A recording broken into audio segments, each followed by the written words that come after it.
사실 이제 강목사님하고 저하고 좀 친해진 계기가 뭐냐면 여러분들이 뭐 저기 원래 경양교회 출신 분들도 많다고 들었는데 제가 여의도 있을 때 경양교회 다녔어요. 제가 6학 아니다 6살부터 6학년 때까지인가 그러다 보니까 이제 예전에 교회 얘기를 하다가 더 가까워지고 했던 좀 기억이 납니다. 뭐 저의 얘기도 좀 할까 생각도 드네요. 지금 보기에는 되게 멀쩡하잖아요, 그죠? 공부도 잘한 것 같고 뭐 그런데 원래 그렇지는 않습니다. 이제 경양교회 있을 때는 어땠냐면 이런 옛날 얘기니까 그냥 들어주세요. 제가 이제 다른 친구들을 선동을 많이 했습니다. 그러니까 그 여의도에 오락실 투어도 많이 하고 데리고 그래서 옛날에 어렸을 때 가장 큰 기억이 여의도 가서 오락을 하는데 제 옆자리에서 양동근이 오락을 하고 있었던 그런 기억도 있고 그리고 또 이게 담임 목사님에게 안 들켜서 다행이었는데 옛날에는 캐비넷이 열기 쉬웠어요. 여러분들 아세요? 이게 딸깍딸깍하면 탁 열렸는데 이게 또 그거를 제가 작당모를 해가지고 달란트를 막 훔치고 뭐 이랬던 그런 친구였습니다. 유리창도 많이 깨고 뭐 그랬었는데 그러면서 이제 중고등학교 때는 울산에 있었는데 그때는 이제 지금 막 교수라고 여기는 안 써있지만 뭐 써있지만 그 앞에 주보에 반에서 거의 꼴등이었어요. 저는 항상 놀고 친구들하고 그래서 지금도 만나는 친구들이 학자는 없고 다들 이제 공장에 일하는 친구들이 제일 친한 친구들입니다. 그래서 가면 이제 교수로 대해주진 않고 옛날 그대로 대해주기 때문에 저도 이제 막 입도 거칠어지고 그런데 그러다가 여기는 또 학생들이 좀 다 발라 보이는데 제가 이제 고등학교 때는 뭘 했냐면 여러분들 언더그라운드 아세요? 밴드 이런 거. 저 그래가지고 머리가 항상 노랗고 빨갛고 막 그랬습니다. 그래서 울산교회에서는 저희 어머니가 전도사님이셨는데 전도사님께 다른 목사님들 항상 둘러싸서 아들 어떻게 할 거냐 이렇게.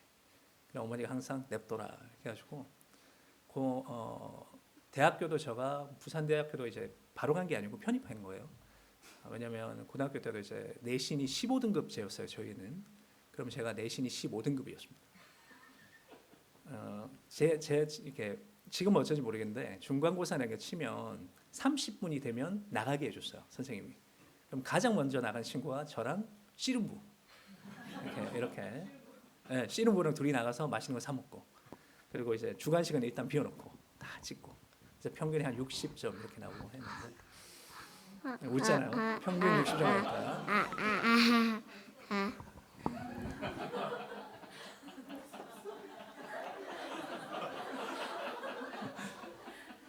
그래서 이제 저는 아직 아이들이 10살, 8살, 6살 3명이고 또 뱃속에 하나 더 있습니다.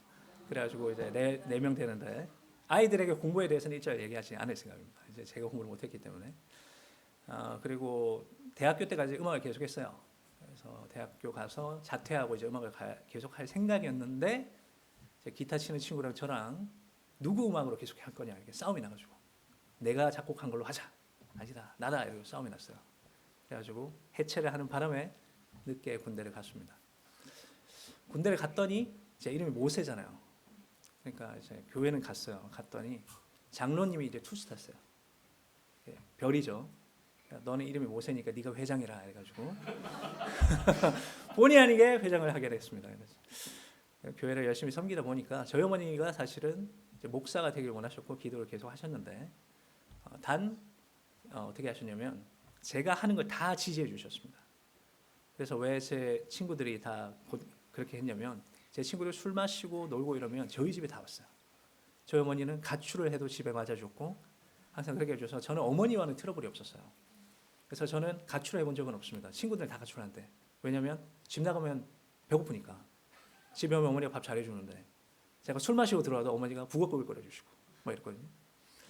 그런 어머니가 생각이 나서 이제 교회를 회심을 해요. 그때 군대에 있을 때. 그래서 이제 내가 신학교를 가야 되겠다는 마음이 들었고 그랬더니 이제 2010년 이렇게 됐을 때 인도네시아에 선교사님을 도우러 가는데 제가 간다고 하니까 선교사님이 깜짝 놀라가지고 왜냐면 그분이 저희 어머니 동료였어요. 모세가 나한테 왜 오냐? 안 된다. 고등학교 때 기억밖에 없잖아요. 갔더니 제가 달라진 걸 보시고 깜짝 놀라시고 그래서 신대원에 들어갔습니다. 들어가서 목사님처럼 바로 개척을 할 생각이었어요. 저는 개척을 하려고 했는데 왜 그랬는지 모르겠지만 교수님들이 저보고 유학 가라고 하는 거예요. 저는 유학이라고 생각해 본 적이 없었고 그래가지고 유학을 가게 됐습니다. 교수를 했으면 좋겠다고 하더라고요. 그래서 그때는 제가 똑똑해 보였나 봐요. 고등학교 때 저를 알았으면 안 시켜줬을 텐데. 그래서 유학을 가게 되면서 그분들이 저를 기다린다고 했어요. 기다리고 했는데 제 동료 중에 한 명이 개척을 한다고 하는 거예요. 그런 소식이 어머니께 들렸고 제가 네덜란드에 있었는데 어머니가 너 그 사람들 붙잡고 있지 말고 그분에게 보내면 어떠냐 해가지고 제 동료와 그러니까 제 동기와 개척을 하고 그분들은 떠났습니다. 근데 제가 유학을 하는 중에 공부를 계속 하는데 제 성향이 공부가 아니잖아요. 이게 좀 이상하죠. 여러분들 이 말이 무슨 말인지 모르겠죠. 전 청소년기에 공부를 안 했기 때문에 갔더니 너무 공부 잘하는 분들, 스카이 출신의 분들과 앉아 있으니까 미치겠는 거예요. 그래서 제가 항상 이렇게 사무실을 똑똑합니다. 연구실에 똑똑똑. 저기 왜요? 이러면 커피 혹시 안 한대요. 그럼 또 이쪽 가가지고 저기 혹시 저랑 커피 안 하고 혼자 먹고 그런 걸 계속 하다 보니까 사람들과 어울리는 게 내가 맞는 것 같다고 생각이 들어서 네덜란드에서도 한 2년 개척을 했어요. 그리고 돌아왔는데 제가 아는 어떤 큰 목사님이 좀 큰 교회에 저한테 이력서를 넣으라고 그랬어요. 그래서 거의 되는 것까지 갔어요. 저는 유럽에 있으니까 어떤 상황인지 모르고 그 큰 교회에 담임이 되다가 거기에 있는 반대파들이 뒤집어 버려가지고 안 된 거예요. 그래서 그러면 뭐지? 개척이나 할까? 또 이렇게 말하면 좀 개척이 너무 쉬워 보이지만 제 마음에 항상 개척이 있으니까 돌아가면 개척해야겠다. 그랬더니 그 전화를 그 동료한테 했어요. 그랬더니 형 하지 말고 우리 교회 와 이렇게 해가지고 그 교회 갑자기 하게 된 겁니다. 그래서 이 방송을 보신 분은 뭐 있을지 모르겠지만 CTS나 이런 데 저희가 둘이 담임을 한다는 것 때문에 이슈가 돼가지고 방송에 나오고도 했습니다. 그래서 그분이 대단한 게 뭐냐면 그분이 개척했잖아요. 그리고 7년 동안 하고 있었어요. 그래서 제가 갔더니 여러분들 이 얘기는 놀라실 수도 있는데 형 내가 부교육자로 내려갈 테니까 형이 담임을 해라. 그러니까 이 목사님 어떤 분이냐면 자신의 한계를 너무나 솔직하게 인정할 줄 아는 사람이에요. 그런 사람 없습니다. 나는 형이 지도자로 나가는 게 좋고 난 옆에서 돕는 게 더 좋다. 근데 또 교인들 너무 착해가지고 그렇게 발표를 하니까 하는구나 이렇게 돼가지고 그러니까 그만큼 이 목사님을 신뢰한 거겠죠. 그 목사님 어떻게 했냐면 주일날 다 올라왔어요. 여러분들 다음 주에 이모세 목사님이 오십니다. 아무도 몰랐어요. 그러니까 자기들끼리 이제 한 주 동안 난리가 난 거야. 예산은 어떡하냐 어쩌고 했는데 다음 주에 제가 딱 왔어요. 환영해주고 그게 지금 1년이 넘었습니다. 그래서 1년 동안 섬기면서 제 마음에 교수님들은 저놈이 저 교회에 붙어 있다가 강의를 하다가 3년이 지나면 교수로 오겠지 생각한 거예요. 근데 제가 교수님한테 가서 안 올 겁니다 이렇게 했어요. 난 안 합니다 그랬더니 다른 교수님들도 밥 먹자 해가지고 다시 생각해봐라. 그래서 제가 안 할 건데요. 그러더니 저희 교수님이 학교 교회까지 오셔서 설교하고 마지막에 나가서 진짜 안 할 거가 안 나온다니까. 그래서 포기를 해주셔서 이제 올해부터 제가 강의를 안 하고 있습니다. 그래서 저는 학자로서의 인생이 끝났어요. 그래서 이제 목사로서 지금까지 살고 있고 여러분들에게 이렇게 설교도 할 수 있게 온 겁니다. 제가 왜 이 얘기를 했느냐? 이것 때문이에요. 그러니까 누가 제가 목사 하겠다고 알았겠어요. 제가 음악을 같이 했던 친구들은 제가 목사된 걸 모릅니다. 그리고 아마 제가 유학을 했다고 하면 아무도 안 믿을 겁니다. 그리고 유학을 같이 했던 분들은 제가 또 교수직을 안 한다는 것도 이해를 못 하더라고요. 근데 그런 것들이 다 하나님께서 이끌어 주시는 걸 보면 제 작은 인생에서도 하나님의 어떤 일하심이 있고 특히 목사로서 부르시는 건 거부할 수 없는 거구나 이런 생각도 드네요. 간략하지만 재밌죠? 네. 그래서 여담인데 제가 이제 공부만 잘하는 사람은 별로 안 좋아합니다. 근데 목사님은 공부도 잘하고 얘기도 잘하고 그리고 또 하니까 이렇게 남자로서 매력도 있고 제가 아까도 그 단어를 써서 죄송하지만 쓸데없이 잘생겼어요. 여러 개를 줬어 하나님이. 그래서 제가 참 좋게 생각하는 목사님입니다. 자 오늘도 오늘이 아니죠. 두 번째 시간 에스라서 본문을 두고 인류 역사의 주관자 하나님 이 제목으로 설교를 하려고 합니다. 지난 시간에 우리는 하나님께서 세계 역사를 주관하신다 이것을 보았어요. 그죠? 하나님은 이스라엘과 맺은 언약, 이 언약을 지키시기 위해서 페르시아라는 제국을 사용하시고 또 황제인 고레스의 영혼까지 움직여 주셨습니다. 또 고레스는 그래서 명령과 조서를 내려 이스라엘 민족이 예루살렘으로 돌아가서 성전을 건축할 수 있게 허락해 주었습니다. 세속 역사가들이 볼 때 고레스의 결정은 이집트와 인접한 국경 방어 강화를 위한 것이었죠. 그러나 믿음의 눈으로 볼 때 이 과정은 하나님께서 능력으로 역사에 개입하신 사건이었습니다. 방금 읽은 본문도 역사를 주관하시는 하나님의 영광을 드러내고 있습니다. 세상은 여러분들 하나님이 가만히 계시다고 얘기합니다. 그러나 하나님은 역사에 개입하십니다. 하나님은 페르시아에 개입하셔서 이스라엘을 이제 예루살렘으로 보내고 계십니다. 예언대로 성전 재건을 이제 시작하려 합니다. 우리는 그 과정을 좀 더 구체적으로 알고자 합니다. 오늘 본문에서 하나님은 어떻게 역사를 주관하시는가? 첫째로 하나님께서는 이제 고레스가 아니라 이스라엘 백성의 마음을 움직이고 계십니다. 본문 5절입니다. 이에 유다와 베냐민 족장들과 제사장들과 레위 사람들과 그 마음이 하나님께 감동을 받고 올라가서 예루살렘의 여호와의 성전을 건축하고자 하는 자가 다 일어나니 이렇게 했습니다. 자, 본문에 어떻게 되겠습니까? 이에 이렇게 시작하죠. 5절에 이에. 이게 언제일까요? 1절과 4절에서 고레스가 명령과 조서를 내렸죠. 그러나 이에라고 한 게 그거 바로 직후에 이런 건 아닙니다. 적어도 여러 해가 지난 후로 생각이 돼요. 이제 고대 사회를 우리가 알아야 됩니다. 고대 사회에 조서를 내린다. 그러면 우리처럼 탁 안 되겠죠. 말을 하면 그걸 적는데도 정서를 해야 되기 때문에 상당히 오래 걸리고 전달한다고도 생각해 보세요. 페르시아 제국은 엄청 큽니다. 거기에 전달되는 기간만 해도 물리적으로 긴 시간이 필요할 겁니다. 그런데 본문이 이에 이렇게 시작되는 이유가 있을 거 아닙니까? 마치 붙어있는 시간처럼. 그것은 성전 건축과 관련된 이스라엘의 태도와 관련이 있는 거예요. 이들의 자세. 고레스가 명령과 조서를 내린 후 이스라엘 민족이 예루살렘 귀환 준비에 바로 착수했다. 그들이 바로 움직였다. 그래서 이에 이렇게 하는 겁니다. 왜 그렇게 볼 수 있느냐? 마지막 5절 마지막에 보면 다 일어나 이렇게 되어 있습니다. 다 일어나. 여러분 앉아 있다는 건 뭡니까? 여러분 다 앉아 계신데 앉아 있는 건 멈춰 있다는 거죠. 왜 멈출까요? 여기에는 긍정적인 면도 있겠죠. 예를 들면 우리 종교는 아니지만 좌선이 있습니다. 좌선.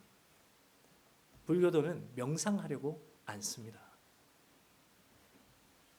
정신적인 이 정적인 자세. 여기서 정신을 하나로 집중하기 위해서 안 씁니다. 그들은 깨달음을 얻기 위해서 앉아 있죠. 왜냐하면 자기의 속세의 삶을 멈추는 겁니다. 어디에 집중하기 위해서. 우리 기독교회는 또 어때요? 비록 사람들은 우리가 여러 자세로 기도합니다. 저도 걸어갈 때 기도하기도 하는데 앉아서 주로 기도합니다. 멈춰야 우리가 하나님께 집중하겠죠. 사실 우리는 앉아도 멈추지 못하죠. 사실 여러분 앉아 있을 때 생각해 보십시오. 다리라도 떨어야 되죠. 이렇게. 그만큼 우리가 멈춰서 집중할 줄 잘 몰라요. 우리는 앉아서 멈추고 정신에 집중합니다. 이게 앉아 있다는 거의 장점이겠죠. 그러나 무슨 일을 하기 위해서는 운동이 필요하지 멈춤이 필요한 게 아닙니다. 운동과 멈춤은 반대예요. 운동이 없으면 그 어떤 일도 여러분 일어나지 않습니다. 말이 가만히 입을 벌리고 있으면 이제 감이 떨어진다 하지만 떨어져도 어디 떨어집니까? 옆에 떨어지고 자기한테 안 떨어져요. 이게 무엇이냐? 바로 바벨론에 살았던 사람들의 모습이다. 이겁니다. 멈춰버렸습니다. 이방 땅에 정착해버렸습니다. 이스라엘은 오랜 세월 바벨론에 가만히 있는 것이죠. 분명 살기 위해서는 많은 일을 했겠죠. 그죠? 해외에서 사니까. 잡혀간 이방 땅에서 살아남아야 되니까 뭐든 했을 겁니다. 특별히 여자분들 억척같이 살았겠죠. 그러나 하나님의 역사를 위해서는 아무것도 하지 않아서는 안 됩니다. 그러던 이스라엘이 이제 일어섰다. 이 동작 하나에 어마어마한 의미가 있는 겁니다. 일어섰다. 일어섰다는 것은 이제 움직이겠다. 일하겠다는 단호한 의지입니다. 그럼 무엇을 위해 일어섰는가? 이스라엘은 성전 건축을 위해서 일어섰단 말입니다. 준비했다. 성전 건축을 위해 모든 것을 예비했다. 그들의 일어남은 바로 성전 건축이라는 위대한 역사의 시작인 것입니다. 여러분, 이렇듯 사명을 맡은 자는 일어나야 됩니다. 앉아 있으면 여러분은 아무것도 할 수 없습니다. 영적인 멈춤. 여러분이 영적으로 멈춰 있으면 하나님의 역사는 절대로 일어나지 않습니다. 그러니 우리가 기도만 하고, 여러분 잘 들으세요. 오해하지 마세요. 기도만 하고 가만히 있으면 안 된다는 말입니다. 일어나야. 기도하면서 동시에 일어나야 하나님의 역사가 시작된다 이 말입니다. 교회는 일어나는 자들, 일하겠다고 의지를 불태우는 자들이 있어야 하나님의 역사가 일어날 줄로 믿습니다. 우리가 교회 성장만을 목표로 해서는 안 되겠죠. 그러나 멈춘 교회는 성장하지 않습니다. 잘 들으셔야 됩니다. 성장을 위해 움직여서는 안 되겠지만 반대로 움직이지 않으면 교회는 성장하지 않습니다. 오히려 퇴보합니다. 오직 각 사람이 하나님을 위해 내가 일어나겠다는 그 의지가 있을 때, 일하려고 할 때 교회는 영적으로 그리고 양적으로도 성장하게 되어 있습니다. 비유를 들어볼게요. 국제 경제 아시죠? 국제 경제. 어려운 말 하는 게 아니라 국제 경제는 매년 1%라도 성장해야 됩니다. 아세요, 여러분들? 성장이 0%다. 그러면 뭐 그대로니까 괜찮지 않을까 생각하지만, 신기하게도 성장률이 0%면 그런 경제는 괜찮은 게 아니라 퇴보합니다. 부도가 나고 어려운 일이 생겨요. 0%인데 멈춤이란 그런 겁니다. 움직이지 않으면 오히려 멈춤은 퇴보라 이 말입니다. 그런데 여러분, 여기서 질문이 생기죠. 그런 일어나겠다는 의지가 나의 것이냐? 만약에 인간이 하나님을 위해 일어나겠다고 할 수 있다면 이스라엘은 벌써 일어났겠죠. 그렇죠? 사실은 그 의지마저 누가 주시는 겁니까? 하나님께서 주시는 겁니다. 모든 것은 하나님께서 우리에게 거저 주시는 겁니다. 이스라엘 사람들이 일어날 수 있었던 이유도 이거와 같습니다. 그들은 여호와의 성전을 건축하고자 분연히 일어났습니다. 위대한 의지죠. 그러나 성경은 명백히 말합니다. 이스라엘 사람들은 그 마음이 하나님께 감동을 입었다.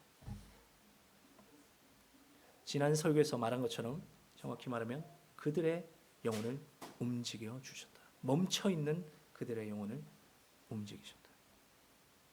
하나님께서 감동을 주셨기 때문에 이스라엘 사람들에게 성전을 건축하겠다는 마음도 생각도 다 일어났던 겁니다. 그래서 1절에서 4절에 하나님은 거대한 역사를 주관하셨습니다. 큰 역사를, 황제와 페르시아라는 제국의 역사를. 하나님은 이스라엘 민족을 끌고 갔던 바벨론을 페르시아에게 멸망하게 했습니다. 황제의 영혼을 움직이셔서 조서를 내려 이스라엘 사람들이 예루살렘으로 돌아갈 수 있게 해줬어요. 하나님은 힘없는 이스라엘 사람들을 위해 세계 정세를 움직여 주셨습니다. 자, 이게 배경이 생겼어요. 그렇지만 상황이 아무리 유리해도 움직이지 않으면 무용지물이죠. 몇 세대 동안 생각해 보세요. 바벨론 사람들에게 이제 바벨론 사람을 불렀지만 이스라엘 사람들, 바벨론에 있었던 이스라엘 사람들에게 예루살렘이 뭘까요? 이방입니다. 그들에게 이방이에요.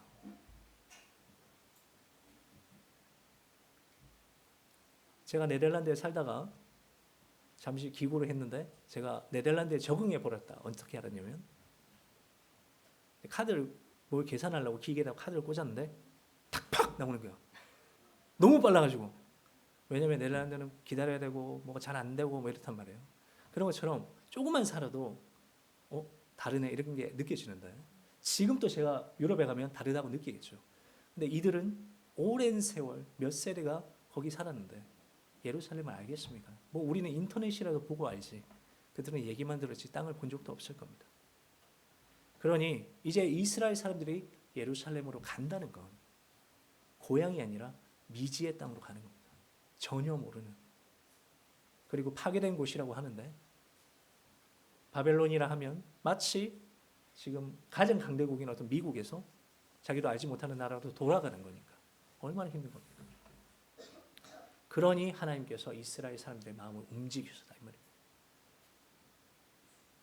이스라엘 구원 역사를 위해 거대한 역사를 움직여 놓으셨고 그것도 모자라서 이제 이스라엘 사람들이 그 구원 역사를 이룰 수 있도록 움직여 주신 겁니다. 그러므로 여기서 우리는 이 진리를 다시 한번 확인합니다. 구원에 대해 인간은 스스로 아무것도 할 수 없습니다. 하나님께서 상황을 변화시켜 주셔도 그때도 사람은 아무것도 못합니다. 오직 성령께서 인간 영혼을 움직여 주실 때만이 가능합니다. 우리가 하나님께 반응하는 것, 여러분들이 아멘이라고 말하는 그 자체가 하나님의 은혜다 이 말입니다. 제가 지금 믿지 않는 사람들에게 떠들어봤어요. 누가 아멘 하겠어요? 그죠? 그럼 여러분들 아멘하고 있단 말이에요. 이 아멘할 수 있다는 것, 말씀이 말씀으로 들린다는 것, 이 자체가 여러분들의 의지가 아니라 하나님의 은혜입니다. 하나님은 우리에게도 같은 감동을 주십니다. 교회를 세우려는 감정과 의지를 우리 마음에도 주십니다. 이때 우리도 이스라엘 사람들과 같이 분연하게 일어날 수 있어야 됩니다. 하나님께서 감동을 주실 때 용감하게 반응하십시오. 왜냐하면 하나님께서 우리에게 주시는 감동은 우리를 통해 하나님의 구원 역사를 이루고자 하시는 영광스러운 신호이기 때문입니다. 여러분들 반대로 교회를 위한 일에 의지를 불태우는 사람, 하나님께서 그런 마음을 주는 사람이 있다면 뭘 조심해야 되느냐? 겸손해야 됩니다. 내가 라고 말해서는 안 됩니다, 여러분. 비록 겉으로 보기에 다른 사람들보다 일단 내가 엉덩이가 가볍다. 그죠? 일도 내가 하는 것 같다. 그러나 그 마음도 하나님께서 주신다는 걸 여러분 계속 기억해야 됩니다. 만약 내 의지로 교회를 섬긴다면 그 의지가 사그러들고 교만만이 여러분들에게 있을 겁니다. 저는 목사로서 처음에 의지를 불태우다가 후에 교회를 분열시키는 사람들 많이 봤습니다. 자기가 없으면 안 될 것처럼 생각하고 그리고 교회를 막 이끌고 다니죠. 그러다가 후에 자신을 따르지 않는 사람들이 보이거나 목사님이 내 의견을 들어주지 않을 때 방귀를 들고 교회를 깹니다. 아까 목사님이랑 잠시 나누기도 했는데 저는 이제 노회에 있다 보니까 목사님들이 많이 만나겠죠. 그러면 제가 제일 젊은 담임이거든요. 그럼 이제 소위 교회가 꼬꾸라졌던 분들이 저에게 옵니다. 임 목사야. 제가 사투리 써서 죄송합니다. 임 목사야. 사람들 조심해야 된다. 믿지 마라. 배신한다. 예. 그리고 어떻게 되셨냐면 그분은 교회가 성장을 했어요. 그러다 보니 야외에 이렇게 교회 외적 활동이 많았던 거죠. 그래서 교회를 어디로 옮길까 하는 회의를 교회 원들에게 맡겨두고 자기는 나갔던 거예요. 두 파가 대립을 했겠죠. 목사님이 먼저 이거 해야 됩니다 하고 나갔으면 괜찮은데 두 파가 나뉘어서 있는데 목사님이 그 중에 한 파의 의견을 선택을 해버린 겁니다. 그럼 어떻게 돼요? 나머지가 삐지죠. 근데 하필이면 그 삐지는 측이 돈이 많은 측이었어요. 그래서 어떻게 됐느냐? 이게 무서운 얘기입니다. 목사님 하다가 윤모 목사님인데 윤모모 씨, 우리가 나가면 사례가 어떻게 될 줄 압니까? 이렇게 했어요. 그래서 목사님이 알바를 뛰어서 교회를 살렸어요. 그러니까 저한테 계속 목사님이 만날 때마다 이 목사야, 이 목사야. 그래서 제가 목사님 언제까지 그렇게 예방 주사 놔줄 겁니까? 나도 이제 잘해봅시다. 아니 아니다. 믿지 마라 이런데 그만큼 상처가 컸던 거예요. 교회 안에서 내가 일어나겠다는 분들, 그것이 하나님께서 주신 마음이면 그 마음은 겸손합니다. 그러나 그 마음이 내가 일어났다고 하면 내가 교리를 좀 안다고 해서 이제 저 사람 말하는 거 틀렸는데 바로 나오죠, 그죠? 그리고 열심히 내가 하니까 안 하는 사람 보이면 안 따라주네 이렇게 마음이 들면 그 마음은 하나님께서 주신 게 아닐 수 있습니다. 다시 말하지만 하나님께서 의지를 주신 사람은 도리어 겸손합니다. 이거 아셔야 돼요. 일어나겠다는 불같은 의지와 겸손은 보기에 다른 것이죠. 그러나 함께 갈 때만이 교회의 역사는 이루어집니다. 둘째로 하나님께서는 구속사의 과거와 현재를 이어주고 계세요. 이게 무슨 말인가 한번 봅시다. 6절에 그 사면 사람들이 은그릇과 금과 물품들과 짐승과 보물로 돕고 그 외에도 예물을 기쁘게 드렸다. 우리가 지난 설교에서 들은 것처럼 고레스는 예루살렘으로 가는 사람들을, 남아있는 사람들을 도와주라 했죠. 6절에 보면 그 명령이 실제로 실현되는 것을 볼 수 있습니다. 하나님은 이웃들의 영혼도 움직여 주셨어요. 그러므로 사면 사람들, 주변에 있는 사람들, 이들은 남은 이스라엘 사람들과 페르시아 사람들을 다 얘기합니다. 이들은 떠나는 이스라엘 사람들에게 많은 걸 줍니다. 은그릇과 금과 같은 값비싼 물품들과 짐승과 보물로 덮고 다른 예물까지 주었습니다. 무엇보다 중요한 게 뭐냐? 그들은 기쁘게 해줬다 했습니다. 하나님께서 그들의 영혼을 움직여 주시니까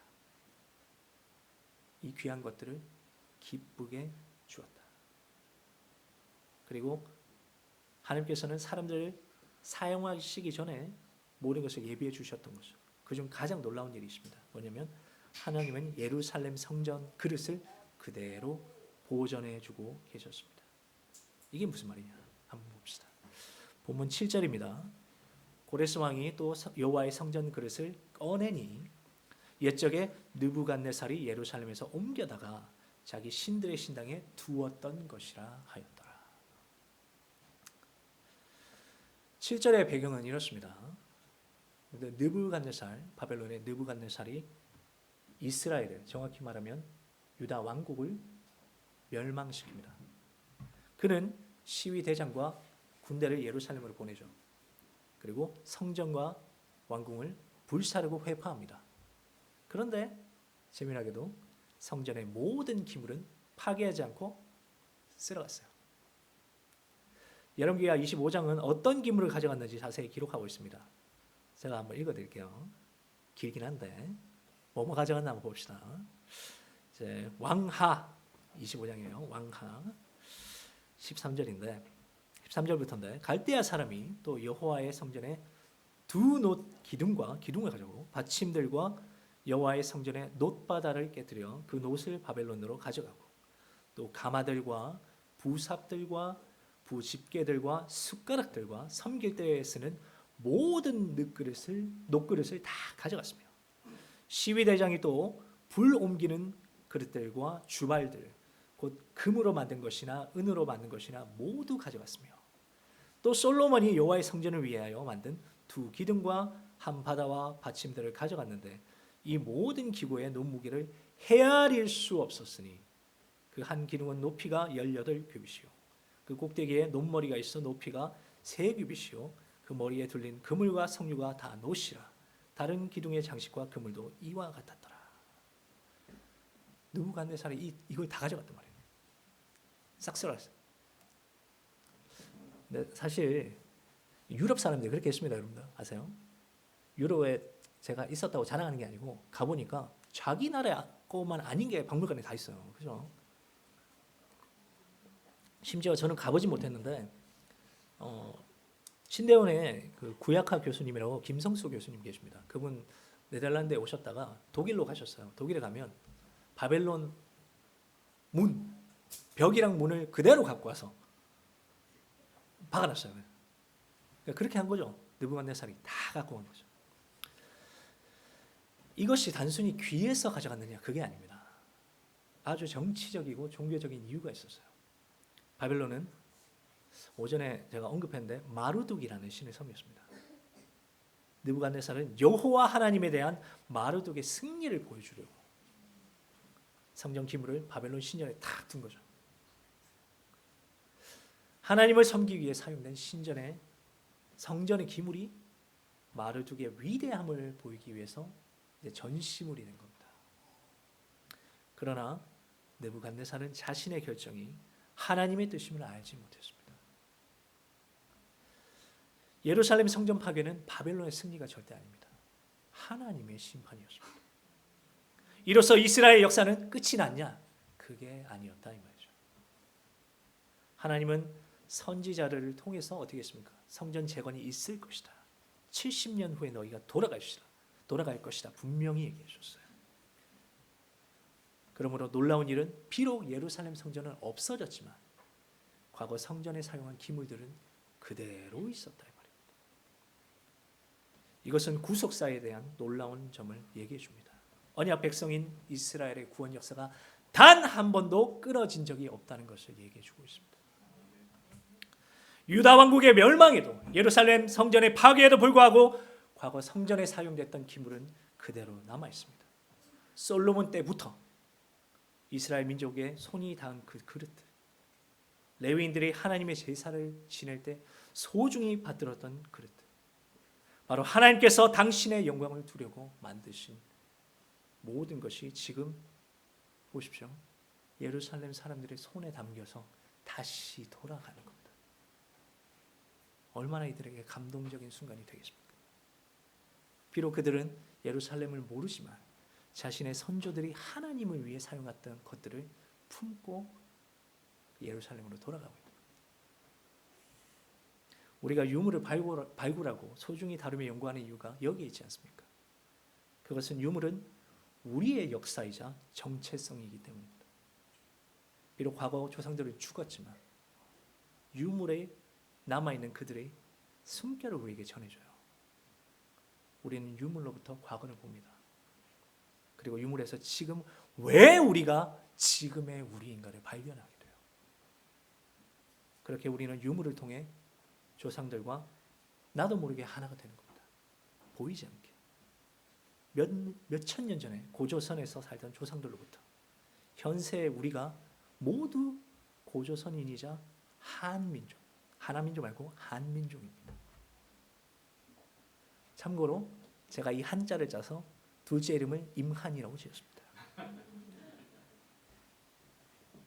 그처럼 이스라엘 사람들은 조상들이 사용한 거룩한 물건을 들고 이제 예루살렘으로 갑니다. 조상들과 같이 성전에서 하나님을 섬기러 갑니다.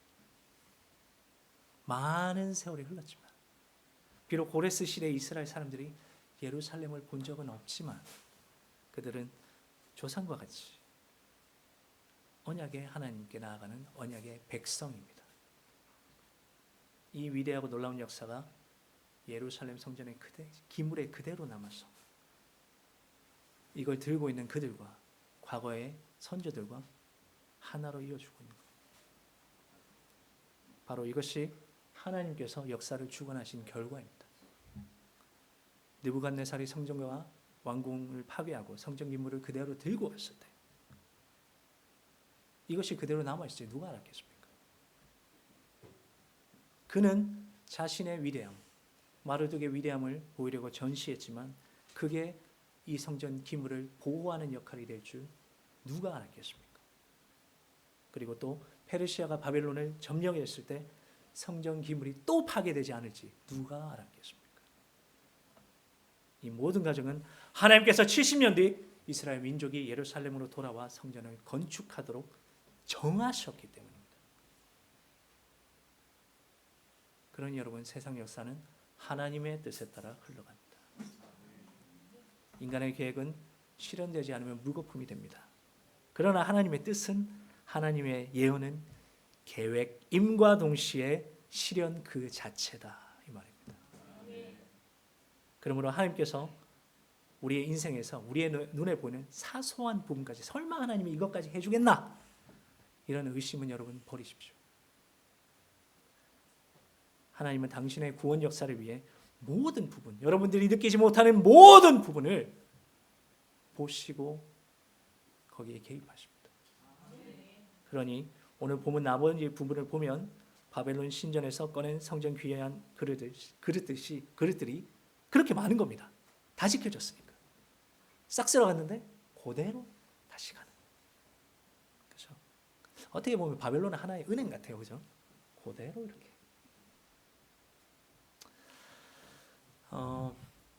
좀 빨리 하긴 했는데 제가 이제 하고 싶은 말을 하겠습니다. 성도 여러분, 여러분은 지금 뭘 하고 있느냐?